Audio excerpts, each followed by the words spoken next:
من يهده الله فلا مضل له ومن يضلل فلا هادي له واشهد ان لا اله الا الله وحده لا شريك له واشهد ان محمدا عبده ورسوله ارسله بالهدى ودين الحق ليظهره على الدين كله ولو كره المشركون. اللهم صل على محمد وعلى ال محمد كما صليت على ابراهيم وعلى ال ابراهيم انك حميد مجيد. اما بعد فان خير الكلام كلام الله وخير السنن سنن محمد صلى الله عليه وسلم وشر الامور محدثاتها وكل محدثة بدعة وكل بدعة ضلالة. اعوذ بالله من الشيطان الرجيم. بسم الله الرحمن الرحيم.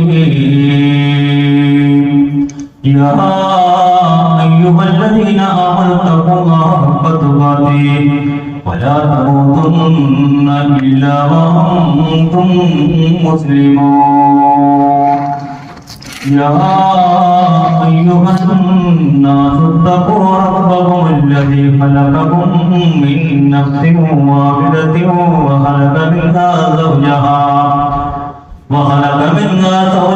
وبث منهما رجالا كثيرا ونساء واتقوا الله الذي تساءلون به والأرحام إن الله كان عليكم رقيبا. يا أيها الذين آمنوا اتقوا الله وقولوا قولا سديدا يصلح لكم أعمالكم ويغفر لكم ذنوبكم ومن يطع الله ورسوله فقد فاز فوزا عظيما. بسم الله الرحمن الرحيم. اذهب إلى فرعون إنه طغى قال رب اشرح لي صدري ويسر لي أمري. يا أيها الناس اتقوا الله وعباد الله. ബഹുമാനമുള്ള വിശ്വാസികളെ, പ്രപഞ്ച സൃഷ്ടാവായ അല്ലാഹുവിന്റെ വിധിവിലക്കുകൾ അനുസരിച്ച് ജീവിക്കണമെന്ന് എന്നോടെന്ന പോലെ നിങ്ങളോട് പ്രവർത്തിക്കുകയാണ്, വസീയത്ത് ചെയ്യുകയാണ്. നബീന മുഹമ്മദ് മുസ്തഫ സല്ലല്ലാഹു അലൈഹി വസല്ലമയുടെ ചര്യകൾ ജീവിതത്തിന്റെ എല്ലാ മേഖലകളിലും പ്രാവർത്തികമാക്കുന്ന വിശ്വാസികളിൽ അല്ലാഹു നമ്മെ എല്ലാവരെയും ഉൾപ്പെടുത്തി അനുഗ്രഹിക്കുമാറാകട്ടെ. നമ്മളിൽ നിന്ന് മരണപ്പെട്ടു പോയിട്ടുള്ള എല്ലാ സഹോദരന്മാരുടെയും കബറിടങ്ങളെ വിശാലമായി കൊടുക്കുമാറാകട്ടെ. അവരെയും നമ്മളെയും അല്ലാഹു ജന്നത്തുൽ ഫിർദൗസിൽ ഒരുമിച്ച് കൂട്ടുമാറാകട്ടെ. സഹോദരന്മാരെ ഖുതുബയിലൂടെ മുസ്ലിങ്ങളുടെ ഐക്യം അല്ലെങ്കിൽ മുസ്ലിം ലോകം ഐക്യപ്പെടേണ്ട അനിവാര്യതയെ കുറിച്ചാണ് സൂചിപ്പിക്കുന്നത്. അല്ലാഹു ഈ വിഷയം മനസ്സിലാക്കി പ്രവർത്തിക്കുവാൻ നമ്മളെ അനുഗ്രഹിക്കുമാറാകട്ടെ. നമുക്കെല്ലാവരും അറിയാം, ഐക്യം എന്ന് പറയുന്ന വാക്ക് ഇന്നോ ഇന്നലെയൊന്നും രൂപം കൊണ്ടതല്ല. രണ്ടാം ലോകമഹായുദ്ധം അതിന്റെ ഏറ്റവും മൂർധന്യാവസ്ഥയിലെത്തിയ സമയത്ത് അന്നത്തെ സോവിയറ്റ് യൂണിയനും അതുപോലെ അമേരിക്ക, ബ്രിട്ടൻ അതുപോലെയുള്ള രാജ്യങ്ങൾ ഇനി ലോകത്തൊരു യുദ്ധമുണ്ടാകാൻ പാടില്ല, ലോകത്ത് സമാധാനം പുലരണം എന്നുള്ള ആവശ്യപ്രകാരം ആ രാജ്യങ്ങൾ എല്ലാ രാജ്യങ്ങളുടെയും ഒരു ഐക്യം രൂപീകരിക്കുകയും അതിനു വേണ്ടിയിട്ടുള്ള ചില പ്രൊസീജിയറുകൾ തയ്യാറാക്കുകയും ചെയ്യുന്നതിന്റെ ഫലമായി കൊണ്ടാണ് ഇന്ന് നമ്മൾ കാണുന്ന ഐക്യരാഷ്ട്രസഭ നിലവിൽ വന്നതും ലോകത്ത് സമാധാനത്തിന്റെ ഐക്യം നിലനിൽക്കണമെന്നും ആഗ്രഹിച്ചു.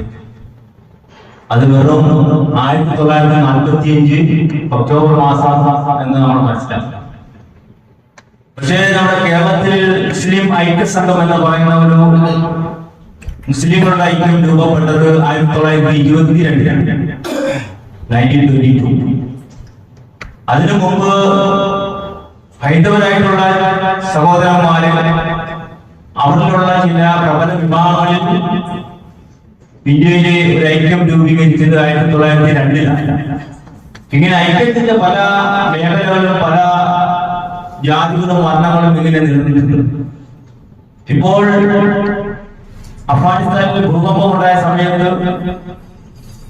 അവിടെയുള്ള ഏതെല്ലാം വിഭാഗങ്ങൾ ആൾക്കാരുണ്ടോ അവരെല്ലാവരും ഐക്യപ്പെട്ടുകൊണ്ട് അതിനു വേണ്ടിയിട്ടുള്ള കാര്യങ്ങൾ ചെയ്യുന്നത് നമുക്കറിയാം. സഹായങ്ങളും അല്ലെങ്കിൽ അവിടെ ജാതി മത വർണ്ണം ഒന്നും നോക്കാറില്ല. അപകടങ്ങളൊക്കെ സംഭവിച്ചു കഴിഞ്ഞാൽ അവിടെയൊക്കെ ഐക്യങ്ങൾ സാധാരണ ഉണ്ടാകാറുണ്ട്.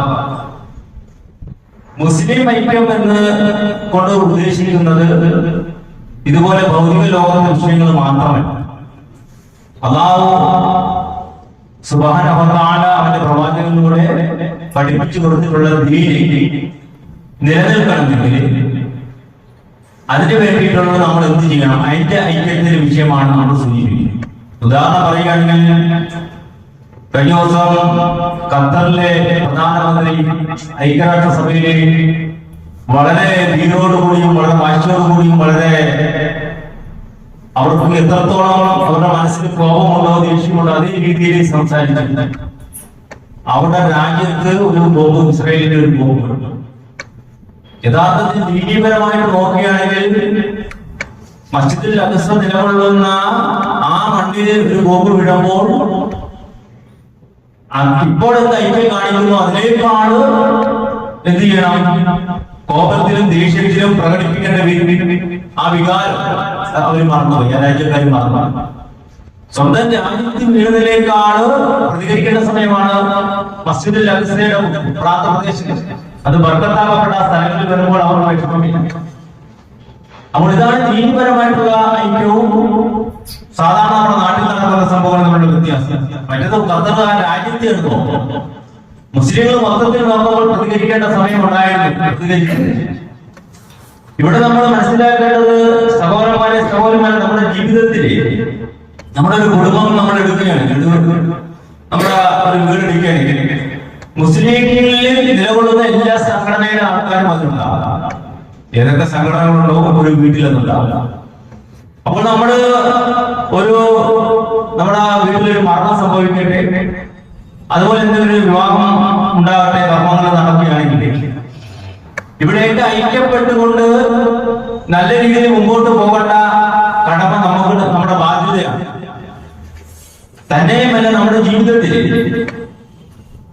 ഐക്യത്തിന് എതിരെയുള്ള വിഷയം അല്ലാഹു പരിശുദ്ധ ഖുർആനിൽ പഠിപ്പിക്കുന്നത് ഫിറഔൻ എന്ന് പറയുന്ന ഏറ്റവും ലോകത്തെ വിറപ്പിച്ച അല്ലെങ്കിൽ ലോകത്തെ ജനറേഷനെ ഭയപ്പെട്ടുകൊണ്ടിരുന്ന ജനങ്ങൾ വർദ്ധിച്ചു വരികയാണെങ്കിൽ അത് എന്റെ സമുദായത്തിന്റെ നിലനിൽപ്പിനെ ബാധിക്കുമെന്ന് ഭയപ്പെട്ട ഫിറഔൻ ആണ് ലോകത്താദ്യമായിട്ട് മനുഷ്യர்கள் തമ്മിലുള്ള അല്ലെങ്കിൽ ജനങ്ങൾ തമ്മിലുള്ള ഈ ഭിന്നിപ്പ് ലോകത്ത് പഠിപ്പിച്ചു.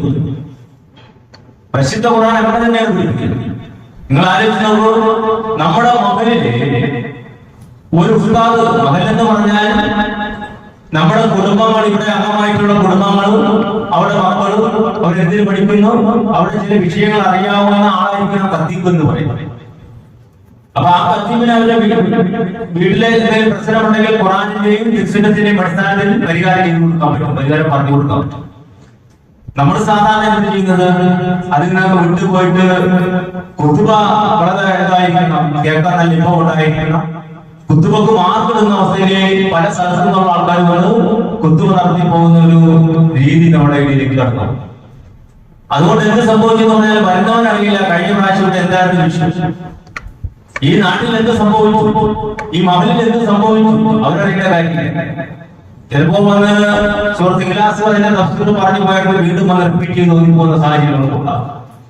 ഇതെന്തുകൊണ്ട് സംഭവിച്ചു എന്ന് പറഞ്ഞാല് ഒരു മഹലിൽ നിൽക്കുന്ന ഇമാമിനെ അല്ലെങ്കിൽ ഉസ്താദിനെ ആ മഹലിലെ ഭിന്നതയുണ്ടാക്കി തമ്മിൽ അടുപ്പിച്ച് ജനങ്ങളെ പരസ്പരം കാണാത്ത അവസ്ഥയിലേക്ക് പോകാൻ സാധിക്കും.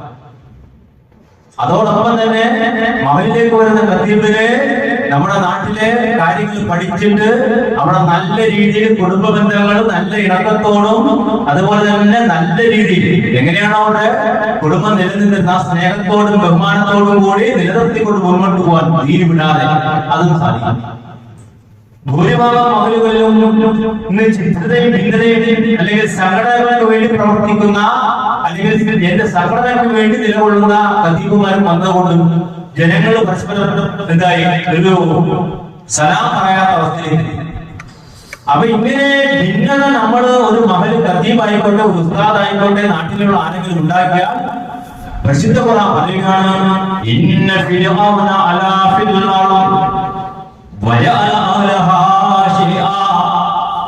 പരിശുദ്ധ ഖുർആൻ പറയുകയാണ്, തീർച്ചയായും ഫിർഔൻ നാട്ടിൽ മോചിച്ച് നടിച്ചു, നാട്ടിലുള്ള ആൾക്കാരെ പല കക്ഷികളാക്കി കളഞ്ഞു. അപ്പൊ ഒരു ഖതീബ് നമ്മുടെ നാട്ടിൽ വന്ന് നമ്മളിവിടെ ഫിത്ന ഉണ്ടാക്കി സഹോദരന്മാരെ അല്ലെങ്കിൽ പരസ്പരം അടിപിടിപ്പിക്കുക അല്ലെങ്കിൽ നാട്ടുകാരുടെ തമ്മിലടിപ്പിക്കുക, ഇതൊക്കെ എന്ത് സാധിക്കും? അങ്ങനെ ഭിന്നതകൾ ഉണ്ടാക്കിയാൽ അത് ഫിർഔനിന്റെ സ്വഭാവമാണ്. ഫിർഔനാണ് അങ്ങനത്തെ ഒരു സ്വഭാവം നമ്മുടെ ലോകത്ത് തന്നെ കാട്ടി. അതുകൊണ്ട് സഹോദരന്മാരെ നമ്മുടെ ജീവിതത്തിൽ ഈ ഫിറൗനിന്റെ തന്ത്രങ്ങൾ നമ്മുടെ നാട്ടിലെവിടെയെങ്കിലും നടന്നാൽ നമ്മൾ എന്ത് ചെയ്യണം? അതിനെ നമ്മൾ എതിർത്തിട്ട് മനസ്സിലാക്കണം അത് ഫിറൗനിന്റെ വിഷയമാണ്. ലോകത്തെ ഡിവൈഡ് ആക്കിക്കൊണ്ട് ഏതെങ്കിലും കാര്യം നേടിയെടുക്കാൻ വേണ്ടി ചിലവർ ശ്രമിക്കുന്നു. അത് നമ്മൾ അനുവദിച്ചുകൊള്ളണം. അപ്പൊ നമ്മൾ എന്ത് ചെയ്യണം? പരിശുദ്ധ ഖുർആൻ നമ്മളോട് പറഞ്ഞു തരുന്ന വിഷയമാണ് അല്ലാഹുവിനെ നിങ്ങൾ അനുസരിക്കണം, അവന്റെ റസൂലിനെ നിങ്ങളെ അനുസരിക്കണം. അതിനുശേഷം അല്ലാഹു നമുക്ക് ഓർമ്മപ്പെടുത്തിയാണ്, നിങ്ങൾ ഭിന്നിച്ചു പോകണം. നിങ്ങൾ അല്ലാഹുവിനെ അനുസരിക്കണം, അവന്റെ റസൂലിനെ അനുസരിക്കണം. നിങ്ങൾ ഡിവൈഡായിട്ട് ഭിന്നിച്ച് പോകരുത്, ചിത്രമായിട്ട് പോകരുത്. പിന്നീട് എന്ന് പറയുന്ന അർത്ഥം കൊടുത്തതിനാണ് അങ്ങനെ നിങ്ങൾ അല്ലെങ്കിൽ നിങ്ങൾ അവർ ഭിന്നിച്ചു പോയാൽ, ഭിന്നിക്കരുതെന്ന് പറഞ്ഞാൽ അല്ലാഹു റസൂലിനെ നിങ്ങൾ അനുസരിച്ച് ജീവിക്കുകയാണോ? നിങ്ങളുടെ ജീവിതത്തിൽ ഭിന്നത ഉണ്ടാകാൻ പാടില്ല, ഭിന്നിച്ചു പോകാൻ പാടില്ല. ഭിന്നിച്ചു പോവുകയാണെങ്കിൽ എന്ത് നിങ്ങൾക്ക് സംഭവിക്കുമെന്നാണ് പറയുന്നത്? നിങ്ങളുടെ ധൈര്യം ചോർന്നു. നിങ്ങൾ ഭിന്നിച്ചു പോയാൽ നിങ്ങൾക്ക് ആദ്യമേ സംഭവിക്കുന്നത് എന്താ? നിങ്ങളുടെ ധൈര്യം നിങ്ങൾക്ക് ഇല്ലാതെ പോകും. അതുപോലെ തന്നെ നിങ്ങളുടെ വീര്യം ചോർന്നു പോകും. നിങ്ങൾക്ക് ഭീരുത്വം ഉണ്ടാകും. ഭിന്നിച്ചു പോയാൽ ഭീരുത്വം ഉണ്ടാകും, പേടി ഉണ്ടാകും. പല പല കക്ഷികളായി പോയി കഴിഞ്ഞാൽ നമുക്കൊരു ഭയപ്പാടുണ്ടാകും. ഖുർആനാണ്. പിന്നീട് നമുക്ക് സംഭവിക്കുന്നത് നിങ്ങളുടെ കാറ്റ് പോകുന്നില്ല. നമ്മളൊരു വെല്ലുവിളികളെ വീർപ്പിച്ചു വെച്ചിട്ട് അതിന്റെ കാറ്റ് വെച്ചാൽ നിങ്ങളുടെ കാറ്റ് പോകുന്ന അവസ്ഥയിലേക്ക്, നിങ്ങൾ വീര്യം നഷ്ടപ്പെട്ട അവസ്ഥയിലേക്ക് പോകും. അതുകൊണ്ടാണ് പരിശുദ്ധ ഖുർആൻ പറയുന്നത്, നിങ്ങൾ ഒരുമിച്ച് നിൽക്കും. ഒരു പ്രശ്നം നമ്മുടെ മഹലിൽ നമ്മുടെ പള്ളിയിൽ ഇവിടെ ഉണ്ടായാൽ മുസ്ലിം സഹോദരന്മാര് ഒറ്റക്കെട്ടാണ്, ഒന്നിച്ചു നിൽക്കുന്നവരാണ് എന്ന് അതിനെ എതിർക്കുന്ന മറുഭാഗത്തുള്ള ആൾക്കാർക്ക് തോന്നണം. ഇല്ലെങ്കിൽ നമ്മൾ കക്ഷികളായിട്ട് വിഭജിച്ച് നിൽക്കുകയാണ് എങ്കിൽ ശത്രുക്കളായിട്ടുള്ള ആൾക്കാർ വിചാരിക്കും അവരെ തോൽപ്പിക്കാൻ എളുപ്പ, അവൻ ഇവിടെ അവന്റെ വേറൊരു കക്ഷി, മറ്റൊരുത്തരം വേറെ. അതുകൊണ്ട് നമുക്ക് ഓരോ ചെറിയ കക്ഷികളെ ഇങ്ങനെ തോൽപ്പിച്ച് വരാമെന്ന് തോന്നുന്നു. പലസ്തീൻ സംഭവിച്ചതുപോലെ ഇന്ന് പല രാജ്യക്കാരും ഖത്തറിൽ ബോംബിട്ടപ്പോൾ പല രാജ്യക്കാരും അവർ സാമ്പത്തിക സ്രോതസ്സായതുകൊണ്ട് തോന്നി പാവങ്ങളായിട്ടുള്ള പലസ്തീന്റെ ബോംബ് അല്ലെങ്കിൽ അവരുടെ മേല് ബോംബ് അതുപോലെ വർഷിക്കുന്നു, അവിടെ കൊല്ലപ്പെടും. ആരും ചോദിക്കാൻ എപ്പോഴും ഇങ്ങനെയാണ് സംഭവിക്കുന്നത്.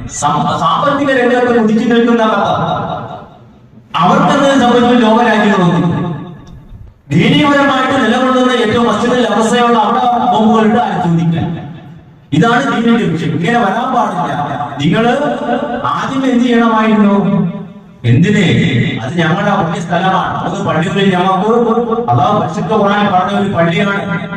അതുകൊണ്ട് ഞങ്ങൾക്ക് അതിൽ ഇടപെടേണ്ട കാര്യമുണ്ട് എന്ന് ശബ്ദിക്കാൻ ഒരു രാജ്യക്കാരില്ലാതെ.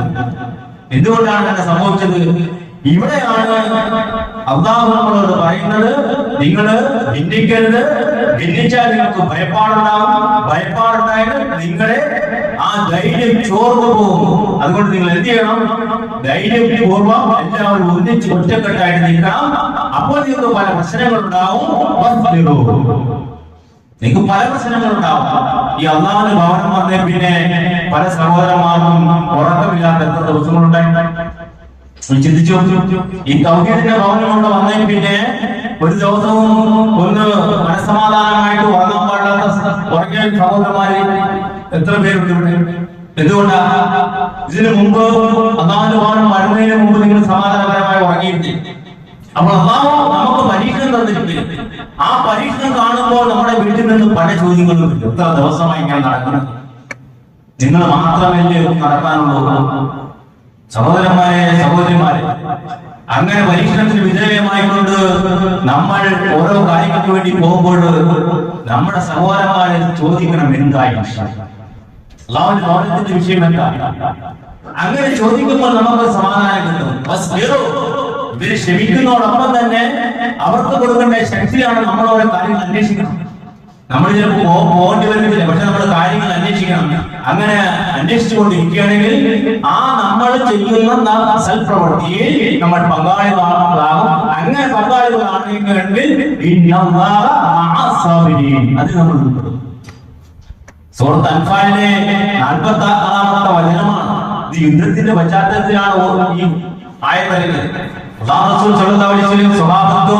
ഒരു ഭാഗത്ത് നിൽക്കുകയാണ്, ശത്രുക്കൾ മറുഭാഗത്ത് വരികയാണ്. ആ ഭാഗത്ത് എങ്ങനെയാണ് നിലകൊള്ളേണ്ടത്? ഭയപ്പെട്ട് ജനങ്ങളെ കണ്ട് യുദ്ധത്തിന് വരുന്ന അല്ലെങ്കിൽ ആക്രമിക്കാൻ വരുന്ന ശത്രുക്കളെ കണ്ട് ഓടുകയല്ല വേണ്ടത്. എങ്ങനെ നിലകൊള്ളണമെന്ന് പഠിപ്പിച്ചു തരികയാണ്. സഹോദരന്മാരെ, സഹോദരിമാരെ, ഇന്ന് നമ്മുടെ മുമ്പിൽ മറുഭാഗത്തുള്ളത് ശത്രുക്കളായിട്ടുള്ള ആൾക്കാരെ ബോംബ് കൊണ്ടോ അതുപോലെ വാളുകൊണ്ടോ വരികയില്ല. അവർ മറ്റൊരു രീതിയിൽ വരികയാണ്.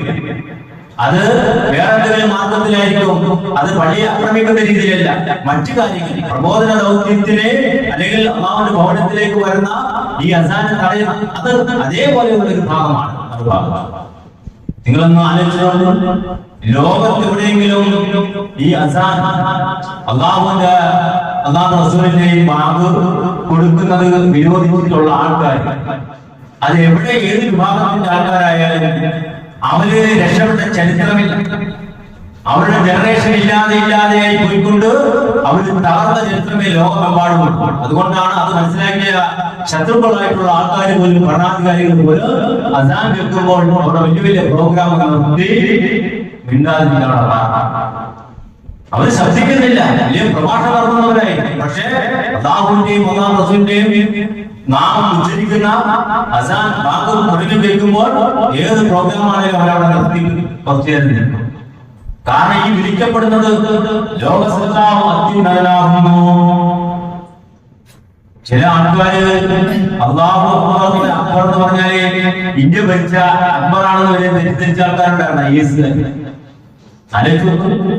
ഒരു IAS പാസ്സായി പറഞ്ഞെങ്കിൽ എത്രത്തോളം പഠിച്ചു പറഞ്ഞു. ഒരിക്കലും തൃശ്ശൂർ എന്ന് പറയുന്ന സ്ഥലത്ത് ഒരു ജില്ലാ കളക്ടർ പ്രസംഗിച്ചപ്പോൾ അല്ലാഹു അക്ബർ എന്ന് പറഞ്ഞ അക്ബറുണ്ട്. അദ്ദേഹം വിചാരിച്ചത് ഇന്ത്യ ഭരിച്ച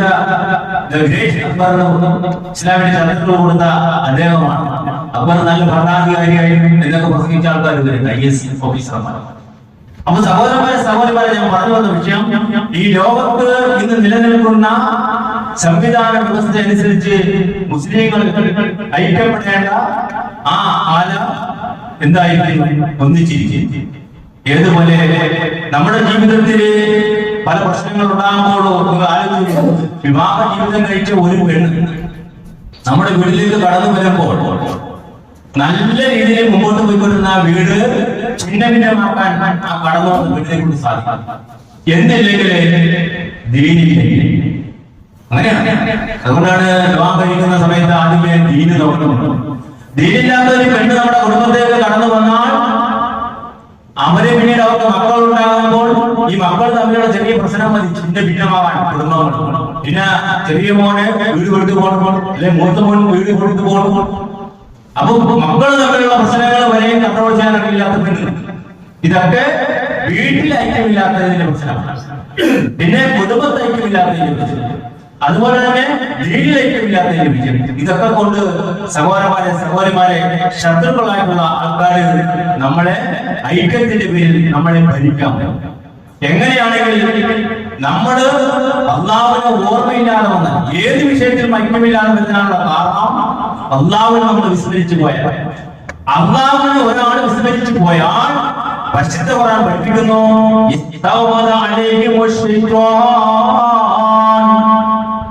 നമ്മുടെ ജീവിതത്തിന്റെ ഏത് പ്രതിസന്ധി ഘട്ടങ്ങളിലും ഏത് വിഷയങ്ങൾ ഉണ്ടാകുന്ന സമയത്തും ഒരു മനുഷ്യൻ അല്ലാഹുവിനെ മറന്നു പോയോ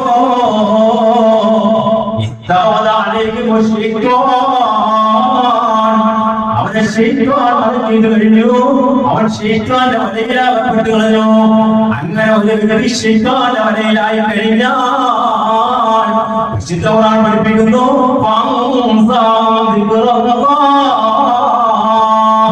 അവൻ അവനെയും മറന്നു, അള്ളാഹുവിനെയും മറന്നു. അപ്പൊ ഏത് നമ്മുടെ ജീവിതത്തിന്റെ പ്രശ്നങ്ങൾ എടുത്തു നോക്കിയാലോ നമ്മൾ ദീനീപരമായിട്ട് ചിന്തിച്ചില്ല എങ്കിൽ ശൈത്വാൻ നമ്മളെ വലയിച്ചു. ശൈത്വാന്റെ വലയിൽ പെട്ട് ഒരു മനുഷ്യൻ പെട്ടുപോയാൽ അവൻ അവനെ തന്നെ മറന്നു. പിന്നെയോ അള്ളാഹുവിനെ മറന്നു പോകും. പിന്നെ അള്ളാഹുവിനെ ഒരു മനുഷ്യൻ മറന്നു പോയാൽ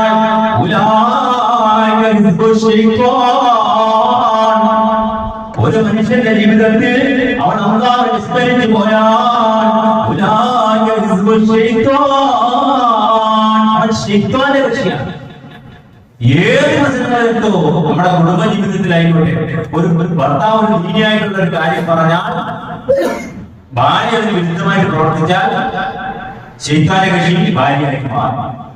ഭാര്യ ഒരു ദീനപരമായിട്ടുള്ള കാര്യം പറയുകയാണ്, അസാനായി പള്ളിയിലേക്ക് നിസ്കരിക്കാൻ പോകുന്ന വിഷയം പറയുന്നു. അപ്പൊ ഭർത്താവ് പറയുന്നു, എനിക്ക് വേറെ വേറെ ചില കാര്യങ്ങളുണ്ട് എന്ന് പറഞ്ഞ് പോയാലാ അവിടെ ചീത്താലും പിടിക്കുന്നവരാ ഭർത്താവായി മാറി.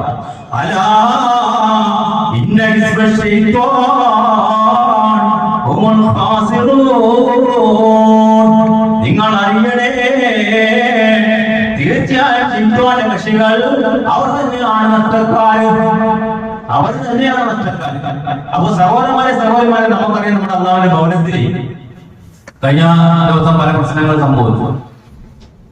അപ്പൊ നമ്മള് ശൈത്വാന്റെ കക്ഷിയായി മാറാതിരിക്കണമെങ്കിൽ എന്ത് ചെയ്യണം? അതിനോടുള്ള കാര്യങ്ങൾ നമ്മൾ അന്വേഷിക്കുകയും പ്രവർത്തിക്കുകയും ചെയ്യണം. കാരണം എന്താ? ശൈത്വാൻ ഇഷ്ടപ്പെട്ട പ്രവൃത്തിയാണ് ആൾക്കാർ ചെയ്തിരിക്കുന്നത്. അപ്പോൾ അള്ളാഹുവിന് ഇഷ്ടപ്പെടുന്ന പ്രവൃത്തിയാണെങ്കിൽ അതിന് വിരുദ്ധമായിട്ട് നമ്മൾ പ്രവർത്തിക്കണം. നമ്മൾ സമയം കണ്ടെത്തണം. അതിന് വേണ്ടിയിട്ട് നമ്മുടെ ശരീരം അതുപോലെ തന്നെ നമ്മുടെ സമ്പത്ത് വളരാണെങ്കിൽ നമ്മൾ ചെയ്യണം, പ്രവർത്തിക്കണം. അപ്പോൾ എന്തായിട്ട് മാറി? അത് ദിക്റുള്ളാഹിയായി അള്ളാഹുവിനെ ഓർമ്മിക്കുന്ന സ്മരിക്കുന്ന ഏറ്റവും നല്ലൊരു പ്രവൃത്തിയായി മാറി. നിങ്ങൾ ആലോചിച്ചു, അള്ളാഹുവിന്റെ ഭവനം മുഴക്കിക്കൊണ്ടിരുന്ന അസാൻ നിർത്തലാക്കിയിട്ട് പിശാച് സന്തോഷിക്കുന്ന പ്രവർത്തനത്തിലേക്ക് ജനങ്ങളുണ്ട്. അപ്പോൾ യഥാർത്ഥത്തിൽ ഇവിടെ എല്ലാവരും നല്ലൊരു നാട്ടുകാരായിരുന്നെങ്കിൽ എന്തുകൊണ്ട് അങ്ങനെ ചെയ്യുന്ന നാട്ടുകാരെ രംഗത്ത് വരുന്നതാണ്. ജനങ്ങൾ അത്രത്തോളം എന്ത് അള്ളാഹുവിന്റെ അല്ലെങ്കിൽ അള്ളാഹുവിന്റെ നബിസ്വല്ലല്ലാഹു നാമം കേൾക്കുന്നത് മുസ്ലിങ്ങളായിട്ടുള്ള ആൾക്കാരെ ഇഷ്ടപ്പെടുന്നില്ലെന്നാണ്. അല്ലെങ്കിൽ ഈ നാട്ടിലെ ജനങ്ങൾ രംഗത്തേക്ക് വരുമായിരുന്നു. രംഗത്തേക്ക് വന്നിട്ട് അവര് ഞങ്ങൾക്ക് ഇങ്ങനെ വേണം എന്ന അവസ്ഥയിലേക്ക് മാറുമായിരുന്നു. അതുകൊണ്ട് സഹോദരന്മാരെ നമ്മുടെ ജീവിതത്തില് അല്ലാഹു റസൂൽ സ്വല്ലല്ലാഹു അലൈഹി വസല്ലം പരിശുദ്ധ ഖുർആൻ ഇറങ്ങി കഴിഞ്ഞപ്പോ സ്വഹാബിമാർക്ക് പഠിപ്പിച്ചു കൊടുത്ത ആ ധൈര്യം, അതുപോലെ തന്നെ അവര് അവിടെ ഇടരാത്ത വാദം, അങ്ങനെയൊക്കെ നിൽക്കാനുള്ള കാരണം അവർക്ക് എന്തെങ്കിലും ഒരു വിഷയത്തിൽ ഭിന്നിപ്പുണ്ടായെങ്കിൽ അതെല്ലാം എന്ത് വിഷയമായിരുന്നു? നമ്മുടെ ഈ ഭൗതിക വിഷയങ്ങളായിരുന്നു. ദീനീപരമായിട്ടുള്ള വിഷയത്തിൽ അവർക്ക് ഭിന്നിപ്പുണ്ടായിരുന്നില്ല. അങ്ങനെ ഭിന്നിപ്പുണ്ടാകാതിരിക്കണമെങ്കിൽ നമുക്ക് നമ്മുടെ ഹൃദയത്തിൽ എന്ത് വേണം? അല്ലാഹുവിനുള്ള തവക്കൽ യഥാവിധി നിലനിൽക്കണം. അതുകൊണ്ടാണ് ഫിറൗന്റെ അടുത്തേക്ക് മൂസാ നബിയോട് മൂസാനബിയോട് പോകാൻ പറയുന്ന സമയത്ത് നിങ്ങൾ ആലോചിച്ചു,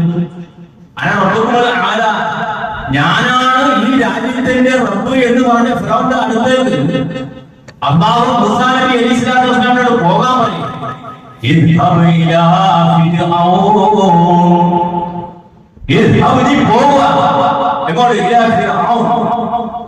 ഫിറഔന്റെ പ്രത്യേക പരിശുദ്ധ ഖുർആൻ പറഞ്ഞതാ,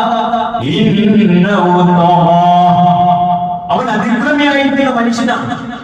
അവന്റെ അടുത്തേക്ക് പോകാൻ പറഞ്ഞപ്പോൾ മൂസാ നബി അലൈഹി സ്വലാത്തു വസ്സലാം ചിന്തിച്ചു, അദ്ദേഹം ആരാ? ഭരണാധികാരി. ഞാൻ എങ്ങനെ പോകും എന്റെ റബ്ബേ എന്ന് ചിന്തിച്ചു. അല്ലെങ്കിൽ അവിടെ സേനകളുള്ളതാണ്, പ്രജകളുള്ളതാണ്. ഞാൻ അങ്ങോട്ട് ചെന്ന എന്റെ അവസ്ഥ എന്തായി? ഞാൻ SP ഓഫീസിലേക്ക് ചെന്നാൽ എന്റെ അവസ്ഥ എന്തായി? ഞാൻ ആരാ? ഞാൻ SIക്ക് പോയി എങ്ങനെ സംസാരിക്കും?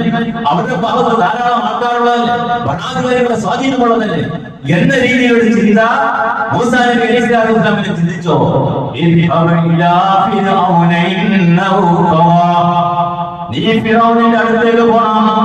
ഫിറഔൻ എന്ന് പറയുന്നത് അതിക്രമിയായിരുന്നു. ഇത് ചെറിയൊരു വിഷയമല്ല.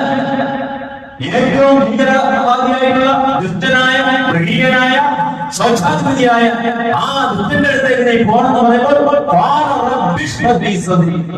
അല്ലാഹുവിനെ കുറിച്ചാണ് ഓർമ്മ വന്നത്. ഇതാണ് തവക്കൽ, തഖ്വ എന്ന് പറയുന്നത്. നമ്മുടെ പള്ളിയിൽ ഒരു വിഷയമുണ്ടായപ്പോൾ ആര് അപ്പുറത്ത് നിൽക്കുന്നൊന്നുള്ളതല്ല, അല്ലാഹുവേ മൂസാ നബി അലൈഹി സ്വലാത്തു വസ്സലാം പറഞ്ഞ രീതിയിൽ അല്ലാഹുവേ നീ എന്റെ ഹൃദയ വിശാലത നൽകണേ, എന്റെ കാര്യങ്ങൾ നീ എളുപ്പമാക്കി തരണമേ. അല്ലാതെ മറുഭാഗത്ത് മൂസാ നബി അലൈഹി സ്വലാത്തു വസ്സലാം ചോദിച്ചപ്പോൾ ഭരണാധികാരി എങ്ങനെയായിരുന്നു, ആ ഭരണാധികാരിയുടെ സൈനികരെന്തായിരുന്നു, അവരുടെ കയ്യിലുള്ള ആയുധം എന്തായിരുന്നു എന്നെല്ലാം ചിന്തിക്കേണ്ടത്. സഹോദരന്മാരെ സഹോദരിമാരെ, അല്ലാഹുവിന്റെ ഭവനത്തിൽ പ്രശ്നങ്ങളുണ്ടായാലും മൂസാ നബി അലൈഹി സ്വലാത്തു വസ്സലാമിന് സമാധാനം കൊടുത്ത ആ ആയത്തിന്റെ അത് നമ്മുടെ ഹൃദയത്തിലേക്ക് വന്നാൽ ഇതെന്നല്ല ഏത് പ്രശ്നങ്ങളും നമുക്ക് അല്ലാഹു തരും, അല്ലാഹു പരിഹരിച്ചു തരും. അങ്ങനെയുള്ള വിശ്വാസങ്ങളിൽ ഉൾപ്പെടുവാൻ വേണ്ടി നമ്മൾ ശ്രമിക്കണം. അല്ലാഹു അനുഗ്രഹിക്കുമാറാകട്ടെ.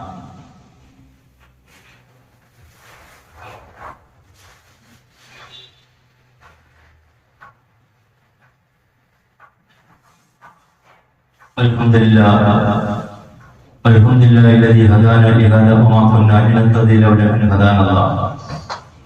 ഒരിക്കൽ കൂടി അല്ലാഹുവിന്റെ ജീവിക്കണമേ, എന്നോടെന്ന പോലെ നിങ്ങളോട് പ്രവർത്തിക്കാൻ വസിച്ചിരിക്കുകയാണ്. സഹോദരന്മാരെ, ഇൻഷാ അല്ലാഹ് മുസ്ലിം ഐക്യം എന്നുള്ള വിഷയത്തിൽ നമുക്ക് ധാരാളം പറയാനുള്ളത്. നമ്മൾ ആവശ്യം പഠിക്കുന്നതോടൊപ്പം തന്നെ നമ്മുടെ ജീവിതത്തിലെ നമ്മൾക്ക് ഐക്യം ഉണ്ടാകണം എന്നുള്ള രീതിയിൽ തന്നെ ഒരു പ്രാർത്ഥന ദശകത്തിന് ശേഷം പ്രാർത്ഥിക്കാൻ ഇബ്നു മസ്ഊദ് റളിയല്ലാഹു അൻഹു റിപ്പോർട്ട് ചെയ്ത ഹദീസിൽ നമുക്ക് പഠിപ്പിച്ചു തരുന്നത്. അപ്പോൾ നമ്മൾ മനസ്സിലാക്കണം ഇസ്ലാമിലെ ഈ ഐക്യത്തിന്റെ പ്രാധാന്യം എത്രത്തോളം ഉണ്ട്. നമ്മൾ ആലോചിച്ച് നോക്കൂ, അബൂബക്കർ സിദ്ദീഖ് റളിയല്ലാഹു അൻഹു നിസ്കാരത്തിൽ എനിക്കൊരു ദുആ പഠിപ്പിച്ചു തരണമെന്ന് പറഞ്ഞതുപോലെ തന്നെ തശഹ്ഹുദിന് ശേഷം പഠിപ്പിക്കുന്ന ദുആയിൽ പെട്ടതാണ് അല്ലാഹുമ്മ അലിഫ് ബൈന ഖുലൂബിന. അല്ലാഹുവേ നീ നമ്മുടെ ഹൃദയങ്ങളിൽ ഇണക്കം ഉണ്ടാക്കണം. ഐക്യത്തിന്റെ ഏറ്റവും ഉത്തമ ഉദാഹരണത്തിലുള്ള പ്രാർത്ഥന. നമ്മള് മനുഷ്യരാണ്, നമ്മൾ തമ്മിൽ എന്തെങ്കിലും പ്രശ്നങ്ങൾ മുസ്ലിങ്ങൾ തമ്മിൽ ഉണ്ടെങ്കിൽ എപ്പോഴെങ്കിലും മരണം സംഭവിച്ച് നമ്മൾ പോയി കഴിഞ്ഞാൽ ഒരു പൊരുത്തമില്ലാത്ത ഒരാൾ നമ്മുടെ ഇടയിൽ ഉണ്ടാകാൻ പാടില്ല. അത് സ്ത്രീകളായിട്ട് പുരുഷന്മാരാണ്. അപ്പൊ നമ്മൾ ഈ പ്രാർത്ഥന പ്രാർത്ഥിക്കുന്നതോടൊപ്പം അവരും ഈ പ്രാർത്ഥന പ്രാർത്ഥിച്ചു കഴിഞ്ഞാൽ എന്താവും? നീ നമ്മുടെ ഹൃദയങ്ങൾക്കിടയിൽ ഇണക്കമുണ്ടാകാൻ. സഹോദരന്മാരെ, ഹൃദയങ്ങൾ അകന്നു പോയാൽ പിന്നെ അതിലേക്ക് കൂടി വരുത്തിയത്. നമ്മൾ ഈ ലോകം വിട്ടു പോകും മുമ്പ് ഒരാളോടും ഒരു പ്രശ്നങ്ങളുണ്ടായി ഒരു കോപമോ വിദ്വേഷമോ പകയോ ഒന്നുമില്ലാതെ ആരോടും സലാം പറയുന്ന അവസ്ഥയുണ്ടാവും. അപ്പൊ ഇത് നമ്മൾ പ്രാർത്ഥിക്കുന്നതോടൊപ്പം നമ്മൾ ആരോടെങ്കിലും പിണക്കമുണ്ടെങ്കിൽ അവരും ഈ പ്രാർത്ഥന അവരും പ്രാർത്ഥിച്ചു കഴിഞ്ഞാൽ അള്ളാഹു എന്ത് ചെയ്യും? നമ്മുടെ ഹൃദയങ്ങൾക്കിടയിൽ വിള്ളലുകളില്ലാതെ നല്ല സഹോദരന്മാരെ പോലെയാക്കിയത്. രണ്ടാമത് ചോദിച്ചത് എന്താ? ഞങ്ങൾക്കിടയിലുള്ള പ്രശ്നങ്ങളിൽ നീ ഇസ്ലാം ഉണ്ടാക്കണം. നമ്മുടെ ഹൃദയങ്ങൾക്കിടയിലുള്ള പ്രശ്നങ്ങളിൽ നീ പിണക്കങ്ങളിൽ ഇസ്ലാം ഉണ്ടാക്കണം. പരസ്പരം സംസാരിക്കാതിരിക്കാതെ നല്ല രീതിയിൽ സംസാരിച്ച് മുന്നോട്ട് സലാം പറഞ്ഞു പോകുന്ന അവസ്ഥ നീ ഉണ്ടാക്കണം. മൂന്നാമത് പറയുന്നു സമാധാനത്തിന്റെ വഴികളെ നീ ഞങ്ങൾക്ക് കഴിയണം. സമാധാനം നമ്മുടെ ജീവിതത്തിൽ എപ്പോഴും സമാധാനത്തിന്റെ മാർഗങ്ങളെ നീ കാട്ടിത്തന്നമല്ല എന്നാണ് മൂന്നാമത് പറയുന്നത്. സഹോദരന്മാരെ ഇങ്ങനെയുള്ള ഈ പ്രാർത്ഥന നമ്മൾ പ്രാർത്ഥിച്ചു കഴിഞ്ഞാൽ ഒരു മനുഷ്യൻ, ഒരു മുസ്ലിമായ മനുഷ്യനാണോ, അവന്റെ കുടുംബത്തിലും അവന്റെ നാട്ടിലും പരസ്പരം ഐക്യമുണ്ടായിക്കൊണ്ടിരുന്നു. ഒരു പ്രശ്നങ്ങളും ബന്ധമുണ്ടാകുന്നില്ല.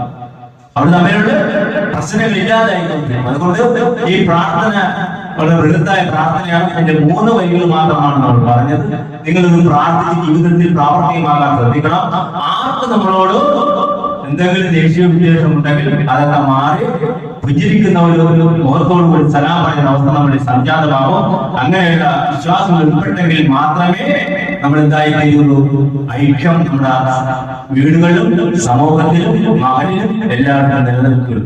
ഈ പ്രാർത്ഥനയും പ്രവർത്തനവും നമ്മുടെ വേണം. അള്ളാഹു നമ്മളെ അനുഗ്രഹിക്കുമാറാകട്ടെ. സഹോദരന്മാരെ നമ്മുടെ പള്ളിയിലുണ്ടായ പല വിഷയങ്ങളും നിങ്ങൾക്ക് എല്ലാവർക്കും അറിയാം. ഔദാര്യനിധിയായ അൽ അസീസായ റബ്ബ് നമ്മളെ സഹായിക്കുമാറാകട്ടെ. അതുപോലെ തന്നെ അതിനുവേണ്ടി കഷ്ടപ്പെടുന്ന സഹോദരന്മാർക്ക് അള്ളാഹു സമാധാനം നൽകുമാറാകട്ടെ. അവർക്ക് എത്രത്തോളം കഷ്ടപ്പെട്ടാൽ അള്ളാഹു അവർ പ്രതിഫലം നൽകുമാറാകട്ടെ. കഷ്ടപ്പെടുന്നവർക്ക് സഹായിക്കുകയും അത് അന്വേഷിക്കുകയും ചെയ്യുന്ന സഹോദരന്മാർ നമ്മളിൽ നിന്ന് ഉണ്ടാകുമാറാകട്ടെ. والمسلمين والمسلمات اللهم احينا على الكتاب والسنه وامتنا مع الايمان والتوبه اللهم اعز الاسلام والمسلمين واذل الشرك والمشركين اللهم اجرنا من النار اللهم اجرنا من النار اللهم اجرنا من النار ربنا اتنا في الدنيا حسنه وفي الاخره حسنه وقنا عذاب النار سبحان ربك رب العزه عما يصفون وسلام على المرسلين والحمد لله رب العالمين.